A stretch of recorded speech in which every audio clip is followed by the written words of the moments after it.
네, 교육도시 오산이 토론의 메카, 명실상부 토론의 리더 역할을 하는 것이 된 지 이제 꽤 오래됐죠. 그러니까 2011년에 오산 토론이 시작한 이후로 점진적으로 발전하면서 벤치마킹을 받고 있는 그러한 사회 그리고 대회가 된 것 같습니다. 근데 이것이 특별히 중요한 것이 한두 명의 어떤 노력으로 된 것도 아니고 또 어떤 특정 외부 집단의 노력으로 된 것이 아니라 오산에 계시는 선생님들 그리고 오산시 그리고 학생들 모두 함께 끌어가면서 이렇게까지 자리에 온 것 같은데요. 그래서 중점적으로 처음부터 오산 토론의 확산에 큰 역할을 해주신 선생님들과 함께 오산 토론은 무엇인지 그리고 우리가 할 수 있는 역할들은 무엇인지 학생들이나 학부모님들 그리고 선생님 모두 좀 같이 간담회 형식으로 들어볼 수 있는 자리를 가져보았습니다. 큰 그러한 포맷 같은 것 없이 좀 자유롭게 대화의 시간이 좀 될 수 있으면 좋겠습니다. 그래서 처음부터는 그냥 큰 질문으로 갈게요. 토론은 무엇이라고 일단 선생님들께서 생각하시는지 좀 일단 들어보고 싶습니다. 토론은 무엇인가요? 제가 생각하는 토론은 진짜 중요한 걸 찾아가는 과정이라고 생각해요. 우리가 살면서 여러 가지 문제들을 굉장히 많이 부딪히잖아요. 그랬을 때 아니야 이게 맞아. 아니야 그러니까 이게 맞지. 아니 그러니까 이게 더 중요해서 이게 맞지. 이렇게 주고받는 이야기들 속에서 우리가 쟁점을 발견을 하고 또 그 쟁점 하나를 좀 깊게 파고드는 과정을 통해서 이렇게 문제를 굉장히 작은 단위로 하나하나로 쪼개서 깊게 보면서요. 우리가 진짜 문제가 뭐지? 하면서 그런 문제를 찾아가는 과정이 아닐까라는 생각을 합니다. 토론 그러면 주변에서는 굉장히 좀 어렵기도 하고 뭐가 뭔지도 모르겠다 이렇게 말씀하시는 분들 계시더라고요. 근데 어떤 특정한 게 딱 이 토론이다 말하는 거는 좀 아닌 것 같아요. 그래서 교수님 말씀 중에서 이렇게 대화하는 거 저는 그런 것 같아요. 저희 커피숍에 가서 여럿이서 같이 이런저런 자기 일상생활을 얘기하고 그러다 보면은 또 이게 또 이 편이 갈리는 경우도 있더라고요. 그러다 보면 자연스럽게 토론이 되게 되는데 그냥 일상생활에서 하고 있는 그런 대화들 이런 것들이 이 토론이라고 생각합니다. 그래서 토론을 좀 더 이렇게 광범위하게 우리는 생각을 할 수 있지만 특히 오산 토론에서 좀 어떻게 보면 초점을 맞추고 다른 곳에서도 벤치마킹 하려고 하는 것은 크게 두 가지. 수업에서 적용하시는 토론 그리고 우리 토론 대회에서 하는 대회식 토론이 있을 텐데요. 너무 많은 것을 얘기하기에는 시간이 좀 부족하니까 대회 형식의 토론, 찬반 토론이라고 얘기할 수 있는 혹은 대립 토론이라고 할 수 있는 것은 왜 필요할까요? 왜 해야 된다라고 생각하시나요? 예, 토론의 필요성에 대해서 이제 좀 말씀을 드리면은 최근 국내외적으로 이제 학교 교육 과정에서 가장 강조하는 것이 핵심 역량입니다. 그래서 이제 우리나라 교육 과정에도 올해부터 이제 초등학교부터 고등학교 3학년까지 2015 개정 교육 과정이 적용돼요. 여기서 강조하는 게 역량 함량을 위한 교육 과정이거든요. 그리고 또 이 개정 교육 과정의 교수학습 지침에서 우리 학생들의 생각을 다양하게 표현할 수 있는 토론 학습을 굉장히 강조하고 있습니다. 그래서 우리 학생들에게 수업에서 뿐만이 아니라 삶 속에서 자신들의 문제를 비판적으로 바라보고 그걸 해결할 수 있는 역량을 기르는 그러한 토론 학습이 무엇보다도 중요하고 이 토론 학습을 통해서 미래 인재를 길러내는 그러한 역량을 충분히 함양할 수 있다고 생각합니다. 그래서 토론이 더욱 절실하다고 생각합니다. 저 같은 경우는 살면서 정말 얘기가 필요할 때는 평화로울 때보다는 갈등하고 싸울 때가 더 얘기가 많이 대화가 필요한 상황이다라고 생각을 해요. 대립식 토론을 그럼 왜 하느냐? 그거는 우리가 방금 말씀드린 것처럼 사실 그냥 대립하지 않는 상황에서는 그닥 대화의 기법이나 이런 게 별다른 필요가 없어요. 근데 막상 대립하는 상황에서는 우리나라 사람들은 저도 마찬가지지만 그걸 인격의 싸움으로 갖고 가는 경우가 생기고요. 그래서 인간관계가 단절이 되고 더 심해서는 조직 간의 불화도 생기고 여러 가지 문제를 많이 일으키더라고요. 근데 대립 토론에서는 대립 토론의 원래가 상대를 인정을 하고 또 그 경기의 규칙을 철저히 지키고 그다음에 거기에 나온 결과에 승복을 하는 것이 기본적인 룰이고 원칙이기 때문에 사실 그런 것들이 어떤 민주주의의 시민교육뿐만 아니라 어떤 문제 상황에 닥쳤을 때 그 사람이 정말 그 문제가 있는 사람과 주변과 문제를 해결해 나가는데 더 큰 문제로 악화되지 않고 쉽게 깔끔하게 해결해 나가는 그런 방법이 될 수 있다 생각하기 때문에 이런 대외식 토론, 대립 토론이 분명히 필요하다 생각합니다. 제가 보는 토론은 2011년부터 아이들 지도해 왔는데 대립 토론은 꼭 필요하다라고 저는 느꼈어요. 왜냐하면 우리가 하는 대립 토론은 찬성과 반대에서 일방적인 자기 주장만을 하는 대회가 아니라 한 사람이 찬성의 입장에서 반대의 입장에서 아이들이 공부를 하다 보니까 아이들이 배울 수 있는 건 뭐냐면 틀린 게 아니다 다른 거다라는 걸 아이들이 똑같이 이해할 수 있다는 게 굉장히 중요했어요. 토론을 처음 하는 아이들은 내 것만 주장하니까 내 것만이 옳다라고 생각을 했었는데 대립 토론을 통해서 우리가 교육청 차원의 찬성과 반대 입장에서 각각 토론을 해보니까 본인이 내 생각만이 꼭 옳았다라는 너는 틀렸어가 아닌 이건 상황과 입장에 따라 다르고 문화나 여러 가지 과정을 통해서 다를 수 있다는 걸 느끼면서 아이들이 소통할 수 있는 기회가 됐다는 게 가장 큰 얻을 수 있는 그런 중요한 게 아닌가라는 생각을 해봤습니다. 네, 저도 이제 초등학교에서 학생들을 지도하다 보면 특히 초등학교에서는 그런 편견들이 꽤 있으셨어요. 찬반 토론을 하면 학생들이 이제 생각이 한쪽으로 치우쳐지고 이제 고집 부리게 되고 선생님들 대든다 이런 편견들이 좀 많았었는데요. 저는 이게 좀 토론에 대한 오해라고 생각해요. 오히려 아까 선생님께서 말씀해 주셨듯이 이제 토론을 조금 더 오래 하다 보면 다름을 인정하게 된다고 생각하거든요. 그래서 싸우는 게 아니라 설득하는 것. 그리고 고집 부리는 게 아니라 인정하는 것.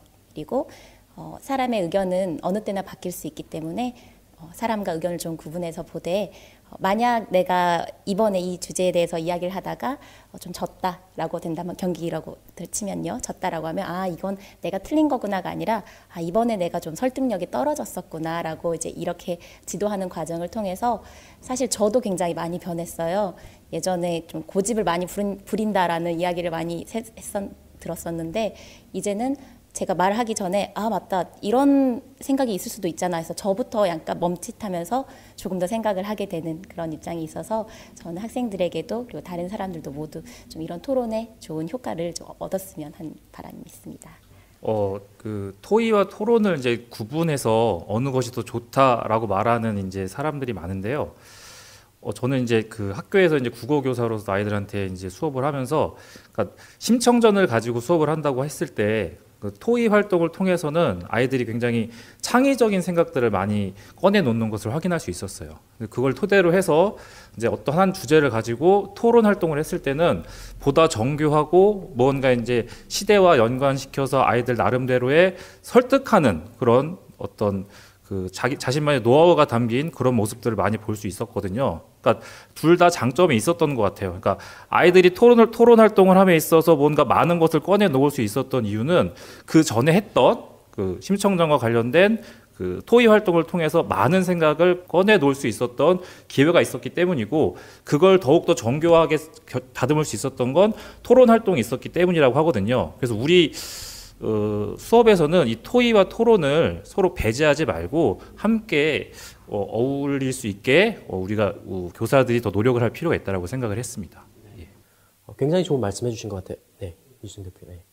다들 좋은 말씀 많이 해주셨는데 저는 좀 두 가지로 정리를 할 수 있을 것 같아요.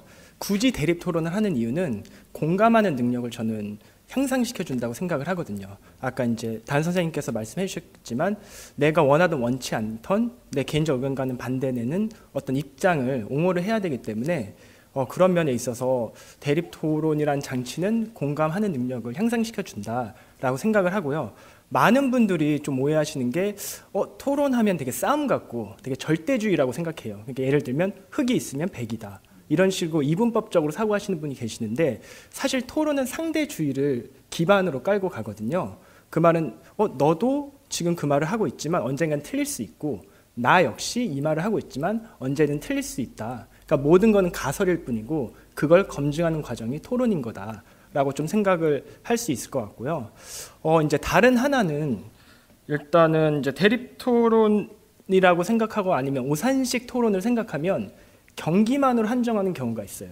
왜냐하면 오산이 이제 전국에서 가장 큰 대회를 진행을 하기 때문에 근데 사실 그 경기 이면에는 많은 것들이 숨겨져 있거든요. 선생님들이 진행하시는 수업이 있고 학급별 토의가 있고 그리고 심사평이 있고 그리고 다 토의가 끝난 다음에 친구들끼리 모여서 이 부분은 내가 잘못 생각했구나. 이렇게 정책이 바뀔 수도 있구나. 라는 부분에서 대립토론은 경기의 한 면만 보지 말고 스포츠를 넘어서 연습 과정, 내가 좀 더 성숙해지는 과정이라고 생각해 주시면 좋을 것 같습니다. 네. 좋은 점들 참 짚어주신 것 같아요. 그러니까 가끔 우리가 교육학에서도 그렇고 뭐 토론에 대해서도 마찬가지인데 어느 하나를 보면서 이 하나를 통해서 모든 것을 다 충족시킨다라는 것을 생각하면 안 되는 것 같아요. 그러니까 진짜 만병통치약이기 때문에 이것만 하면 이것도 고쳐지고 다 고쳐진다라고 생각하지 않듯이 이러한 특장점이 있는 교육 방식이 있고 저런 장점이 있는 교육 방식이 있고 토론 내에서도 토의 형식 혹은 뭐 협상 형식이 있을 수도 있는 거고 진짜 찬반 끝까지 해서 뭐 동의하지 않는 그러한 형식에서 나올 수 있는 장점들이 따로따로 있는 건데 이거는 이게 부족하기 때문에 해서는 안 돼라고 생각할 필요는 없다라는 점 그리고 섞어서 적절히 특히 교육에서 그리고 대회를 통해서 하면은 좋다라는 점이 좀 잘 나온 것 같습니다.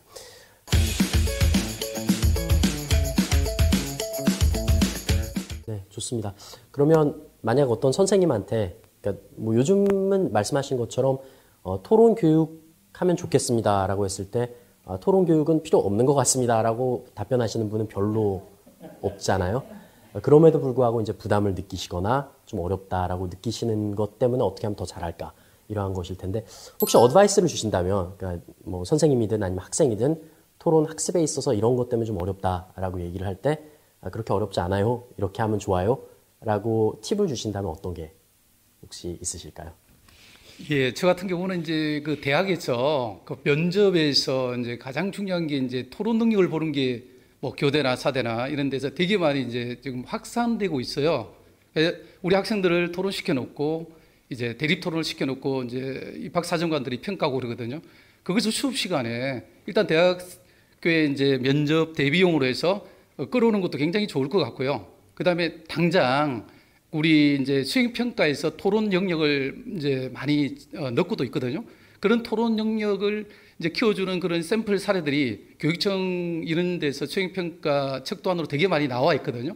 그런 것들을 조금만 응용하고 그리고 애들 면접 대비용으로 이렇게 실제적으로 접근한다면은 수업에서도 크게 뭐 5번 스피치라든지 이런 걸 통해서 서로 이제 질문도 하고 이러면 수업 시간에 크게 어렵지 않게 접근할 수 있지 않을까 이런 생각이 듭니다. 좋습니다. 약간 인내하는 것도 필요하고 그리고 지나치게 교과서에 나온 이 틀에 맞춰서만 해야 된다라는 게 아니라 좀 더 덜 조바심 가지고 하면 좋겠다라는 말씀이셨습니다. 네, 또 덧붙여서. 저는 그 좀 토론 쉽게 접하는 방법에 대해서 학생에 관해서 좀 두 가지 아주 짧게 그리고 학부모님께 드리는 말씀을 뭐 한 가지 정도. 근데 이제 학생 관련해서는 요즘 이제 토론이 뜬다고 이제 토론이 도움이 된다고 토론을 접한 학생이 사실 많아요. 저희가 이제 처음에 초창기에 이런 일을 시작했을 때만 해도 토론이 뭐예요? 디베이트가 뭐예요? 이런 사람들이 많았는데 지금은 토론 당연히 중요하다라고 하는 경우가 많아요. 그러다 보니까 너도 나도 지금 토론을 하려고 하는데 사실 토론에도 기초 체력이 엄청 중요합니다. 그러니까 예를 들어서 지금 발표도 제대로 못하고 막 연단에 올라가면 떨리는 학생한테 토론해봐 라고 하면 이게 오히려 공포가 되고 트라우마가 될 수 있는 거거든요. 근데 이를 인지 못하고 토론하면 좋은 거니까 그냥 나와서 일단 해봐 라고 하는 경우가 되게 많아요. 그래서 먼저 그 수준을 좀 더 인지하고 기초 체력, 퍼블릭 스피킹이라든지 어떤 발표 능력에 좀 익숙해지게 하고 그 다음으로 이제 가는 걸 추천하고요. 왜냐하면 이제 토론을 하다 보면 설득하는 데 있어서 발표 능력도 일부가 되기 때문에 그렇고요.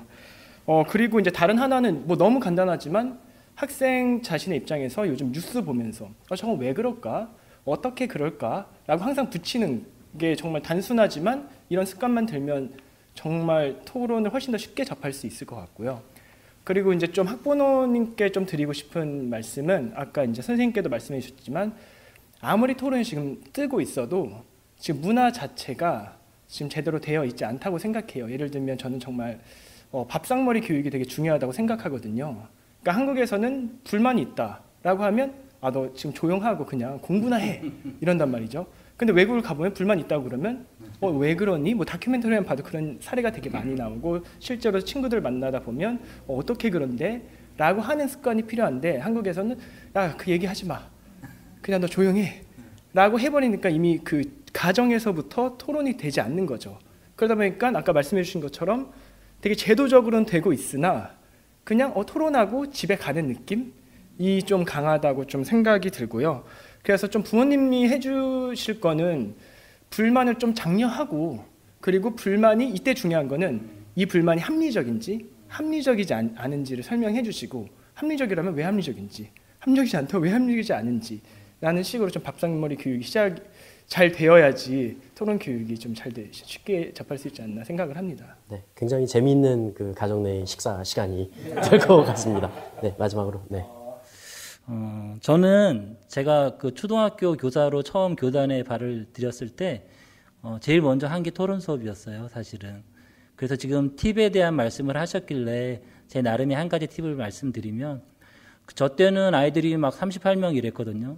근데 한 반에 그 많은 다인수의 아이들이 토론을 하기에는 지금 우리 선생님 말씀하셨다시피 토론의 어떤 기초 체력도 필요하고 준비도 안 돼 있는 상태고, 물리적으로나 심리적으로나 인지적으로나 여러 가지나 제약과 한계가 많은 상황이었어요. 그래서 저는 어떻게 했냐면 제가 게시판 하나를 열었어요, 카페에서. 그래서 매주 컴퓨터 시간과 아니면 기타 그 밖의 시간에 사이버 댓글 토론을 했어요. 그러니까 아이들이 원래 그냥 교실로 오프라인 토론을 바로 하면 사실 말빨세네, 입심세네가 주도하고 나머지 소심하거나 내성적인 애들은 발표를 주저하고 토론이 한쪽으로 쏠리는 경우가 되게 많았어요. 그런데 댓글 토론으로 가면 어떤 발표에 그 압박을 느끼지 않았어요.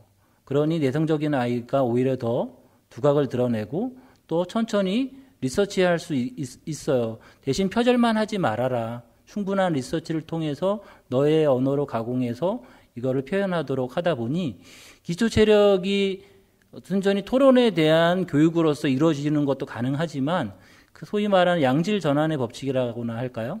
그러니까 어느 수준의 횟수를 지속하다 보면 질적으로 상승이 또 일어나는 경우도 많이 저는 본 것 같아요.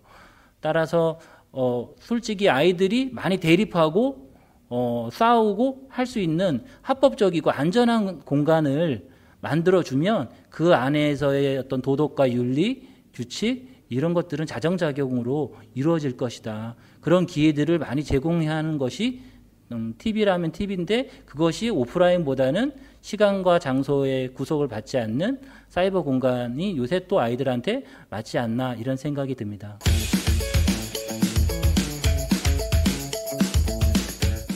네, 감사합니다. 굉장히 실용적인 팁도 주셨고, 어떻게 보면 선생님이든 학부모든 학생들이든 어떻게 좀 쉽게 접할 수 있을지에 대해서 말씀 많이 해주셨습니다. 지금까지 좀 그 광범위하게 토론을 폭넓게 봤다면, 어쨌든 오산 토론을 전문으로 하고 계시는 선생님들이잖아요. 그리고 교육에서도 오산 토론을 접목하시고 오산 대회에서 심사를 맡고 계시는데, 오산 토론을 굳이 뭐 다양한 토론 방식이 있을 텐데 접목시키면 좋은 장점, 혹은 오산 토론 대회의 장점이 특별히 있다면 무엇인지, 그리고 이러한 것을 하셨을 때 뭐 어떠한 경험을 하셨는지, 어떠한 보람이 있었는지 짧게 말씀해 주실 수 있을까요? 예, 저는 실제로 이제 그 수업 시간에 한 학기 이제 프로젝트 수업을 해가지고 아이들과 함께 이제 오산식 디베이트라는 방법을 이용해가지고 실제 디베이트 경기를 했었습니다. 근데 처음에는 아이들이 힘들어 했었는데, 이제 한 학기 마치고 아이들 소감을 들었을 때는 굉장히 이제 뭐 자료조사하고 하는 부분들은 힘들었지만 굉장히 보람이 있었다라고 이야기하면서, 예전에 다른 방식의 토론을 했을 때보다 굉장히 친구들과 대화도 많이 할 수 있고, 그리고 쉽게 접할 수 있었다라고 하는 친구들이 많더라고요. 실제로 이제 저희 오산식 디베이트를 보면 뭐 중간중간에 작전 타임도 많고, 또 신문 시간도 다른 토론에 비해서 굉장히 자주 있고 길기 때문에 이런 면에서 아이들이 좀 더 다이나믹하면서도 재미있게 토론을 접할 수 있었던 것 같아요. 다른 선생님들께도 이 오산식 디베이트를 꼭 추천해드리고 싶습니다. 저도 학교에서 학생들을 지도하고 있는 입장에서 오산식 디베이트는 학생들 간의 상호작용이 굉장히 많아요. 아까 말씀하신 신문을 하거나 아니면 이제 이의제기를 할 때도 할 수 있는, 누구든지 할 수 있는 경우가 있고요. 역할이 정해진 게 아니라, 그리고 작전 타임을 통해서 충분히 이야기할 수 있는 시간이 있어서 교육적 활동으로서 굉장히 효과가 높다고 생각하고요. 또 무엇보다 준비를 할 때 찬성과 반대 입장 둘 다를 준비를 해야 되기 때문에 한쪽에만 치우치지 않고 양쪽의 생각들을 고루 가져갈 수 있어서 굉장히 추천드리고 싶은 디베이트 방식입니다. 가르치시면서 활용하셨을 때 좀 경험하셨던 거나 아니면 보람이 있었던 게? 이 오산식 디베이트를 이용해서 수업을 좀 해본 적이 있었는데요. 새로운 면을 많이 보게 되는 그런 수업 형태인 것 같아요. 특히 이제 좋은 게 뭐냐면 오산식 디베이트 같은 경우는 형식이 딱 정해져 있고 그 형식을 그대로 따라가다 보면 아이들도 쉽게 게임의 규칙처럼 그것만 익히면 쉽게 이제 바로 할 수 있는 그런 형식인 것 같더라고요. 그러다 보니까 아이들이 자기의 역할을 그 형식에 맞춰서 얘기하고 그러다 보면 조용한 아이들이 의외로 또 이렇게 토론을 하면서 자기의 의견을 내는데 적극적으로 또 내기도 하고 또 되게 적극적으로 잘할 것 같은데도 옹알옹알거리면서 이렇게 토론에는 실제 그렇게 적극적으로 하지 못하는 아이들도 좀 있고, 그러니까 이 새로운 면을 많이 볼 수 있는 그런 형태가 아닌가. 수업에서도 한번 해보니까 그런 것도 좀 있었던 것 같고요. 그리고 이 오산식 디베이트의 특징 중에 하나가 이의제기라는 게 있다고 하더라고요. 물론 이제 다 알고 계시겠지만 이게 참 좋은 게 이의제기를 하려면 상대방이 얘기하는 걸 경청할 수밖에 없어요. 경청하지 않으면 이의제기를 할 수 없거든요. 그러니까 기본적으로 경청할 수 있는 그런 습관 같은 것들도 이게 기를 수가 있고 여러 가지 좋은 장점들을 많이 가지고 있는 그런 형태가 아닌가. 홍보가 너무 심했나요? 그런 것 같습니다. 예. 다른 강좌에서 이제 특징들에 대해서 좀 더 자세히 나오겠지만 잘 강조해 준 것 같아요. 그러니까 오산 토론 대회가 지금은 대회 형식으로 이제 유명해져 있지만 처음 만들었을 때는 교육적인 목적으로 토론을 처음 접하는 아이들이 좀 쉽게 할 수 있는 가장 잘 배울 수 있는 것으로 디자인되었기 때문에 이러한 그 말씀이 있으셨던 것 같습니다. 마지막으로 한번 끝맺음 해주실 수 있는 말씀이 있으신가요? 예, 이제 오산식 디베이트 토론의 좀 장점이라든지 여러 가지 이제 좀 특징을 한번 이제 이야기해 본다면은요, 우리 교수님이 앞에 계시겠지만은 정말 전문가 중에 전문가님을 비롯해가지고 이제 디베이트 폴과 그리고 특히 이제 오산시가 이제 전폭적으로 지원하고 그리고 선생님들도 여기에 이제 자발적으로 모여가지고 이렇게 활동하다 보니까 이게 토론 문화가 서서히 이제 활성화되는 것 같아요. 특히 이제 논제 개발에서부터 이 논제 개발이 왜 이제 중요하냐면은 대립적인 양상의 우리 삶 속에서 나타나는 그런 최근에 그런 이제 논제들이 많더라고요. 이것이 심지어 대학 입시에 면접으로도 많이 나왔어요. 그래서 되게 혜택도 많이 받았고. 그래서 이러한 이제 시와 그리고 이제 학교와 그리고 이제 전문가 교수님과 그리고 또 디베이트 폴 이런 3축이 서로 같이 이끌어 나가니까 이제 굉장히 장점이 많고 그다음에 또 의례식 토론 정책 논제를 주로 많이 내다 보니까 이러한 것을 통해서 우리 학생들이 자기 삶 속에서 문제뿐만 아니라 앞으로도 미래에 정말로 정책을 논할 때 그런 큰 도움이 되는 그러한 어떤 역량을 길러주는데 그러한 최고의 그러한 환경과 그러한 여건 속에서 이 오산식 디베이트 토론이 그런 자랑거리가 아닌가 이렇게 또 한번 이야기해 볼 수 있겠습니다. 네, 감사합니다. 전혀 대본 없습니다. 이렇게 오산시와 그리고 선생님들과 학생들 모두 함께 모여서 이러한 노력을 하는 것에 대해서 다들 함께 보람을 느끼는 것 같아요. 저 역시 어떤 국제 포럼에 나가면 꼭 오산시 케이스를 얘기하며 세계에 있는 어떤 토론 전문가라 하더라도 오산시에서 이렇게 해온 것에 대해서 굉장히 벤치마킹 할 수 있는 좋은 것으로 생각을 합니다. 역시 토론 전문가이신 그리고 토론 리더이신 선생님들을 모셔놓고 얘기를 나누다 보니 시간도 많이 갔고요. 또 굉장히 좋은 말씀들을 많이 해주셨기 때문에 학생들이든 선생님들이든 아니면 학부모님들이든 이 영상을 보시는 분들은 유익한 시간이었다라고 생각하실 것 같습니다. 이렇게 시간 내주셔서 감사합니다. 감사합니다.